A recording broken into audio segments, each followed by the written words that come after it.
Sa lumang baryo ng San Aurelio, may isang bahay na matagal nang iniwasan ng mga tao.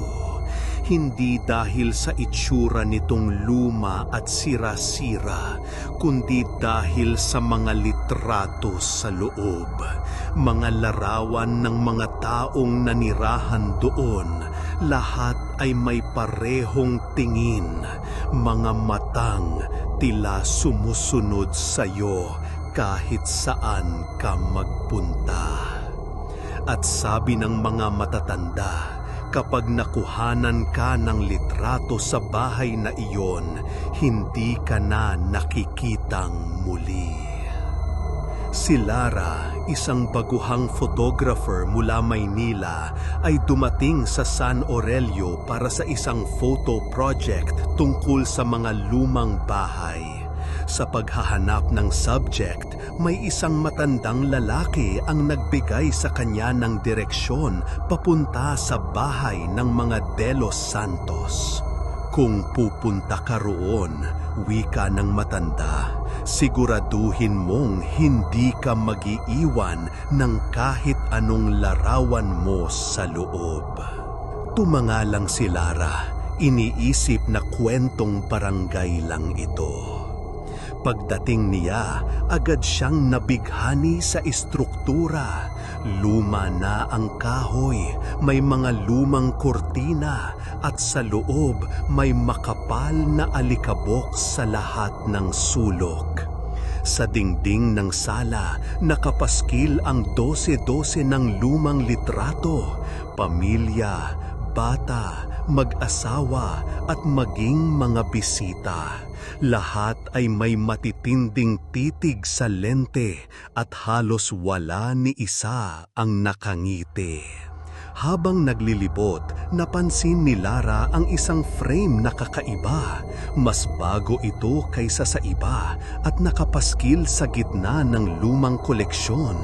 Nang lapitan niya, nanlamig siya kasi nakasulat sa ilalim ng larawan ang petsang kinabukasan. At sa larawan, siya mismo ang nakalagay, nakatayo sa sala, suot ang kasalukuyang damit, pero may kamay na nakahawak sa kanyang balikat mula sa likod. Isang kamay na sobrang maputla at mahaba.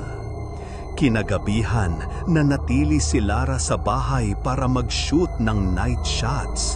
Pero habang tinitingnan niya ang mga litrato, unti-unting nagbabago ang mga ito.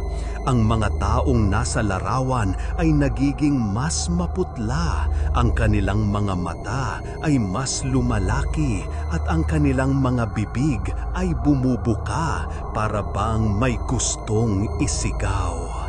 Sa isang sulok, nakita niya ang sarili niyang larawan muli, pero ngayon nakaharap siya sa kamera, nakanganga at may dilim na lumalabas sa kanyang bibig. Habang nagpiprint siya ng ilang test shots, may narinig siyang malutong na tunog ng shutter mula sa itaas.